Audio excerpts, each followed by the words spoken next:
lost my job on the 28th of February, 2024, and I thought I was so exhausted. I had been approaching burnout for a long time, and so I thought, well, let me take 2 weeks rest, and then I'll pull myself together and I'll get back out there. I'll start doing interviews and I'll get myself employed again.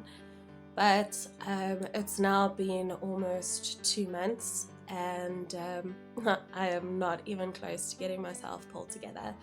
I'm still struggling on a daily basis just to feed myself, get myself showered and dressed. Sleep. Getting to sleep is a struggle. Waking up is a struggle. As soon as I've got any commitment for the day, I'm a wreck.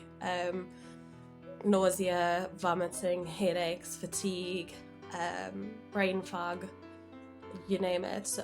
And that's a commitment to something as simple as going to the doctor. The other day I had to get to the doctor by 11:30, and it was almost too much. Emotional dysregulation, the anxiety when I had to drive out to the doctor, anxiety before going in to meet with the doctor. It's just it's not really like anything I've ever done before, not like anything I've ever experienced before, and it's not something that it's not something that I'm able to pull myself out of or push myself through, which I've always been able to do before. So I believe it's ASD burnout for some main reasons. Trying to get through this, trying to understand what I'm going through and how I can start to recover from it. There's been some key differences looking into it that has led me to believe that I have autism on top of the ADHD, and what I'm experiencing now is autistic burnout. Key differences being that with autistic burnout, it's a lot of internalized stresses rather than externalized stresses. Don't get me wrong, I work in sales and management, leadership, and there's a lot of external stresses, which has always been fine. I've always been able to cope with those. But the internal stresses, if I take a second to look back into my career, it was just a very unwell-suited career in the first place.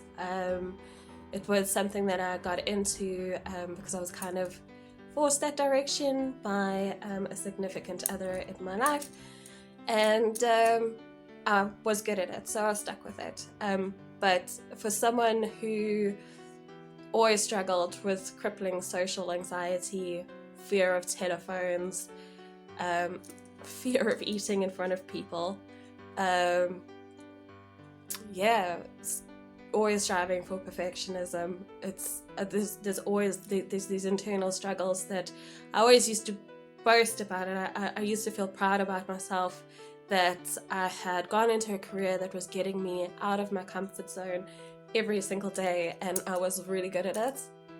But it's caught up with me, and it wasn't a smart thing to be doing.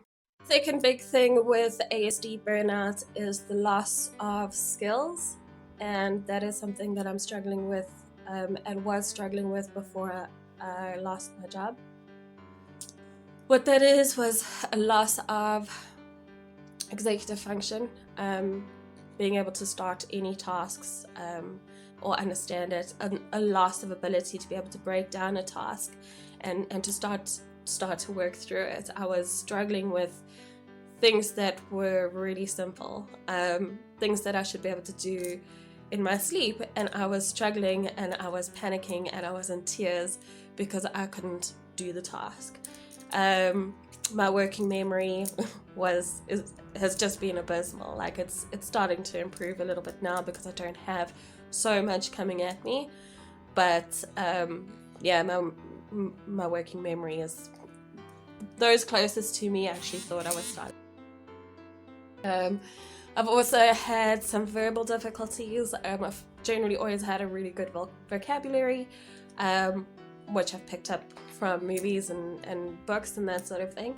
And just a complete loss of words. Most of the time I would struggle to communicate and get at what I was saying, and it was just either a loss of a word that I'm looking for, or a just complete loss of train of thought, or just an inability to actually get my thoughts across. I was struggling in meetings, especially group internal meetings, just to share my thoughts.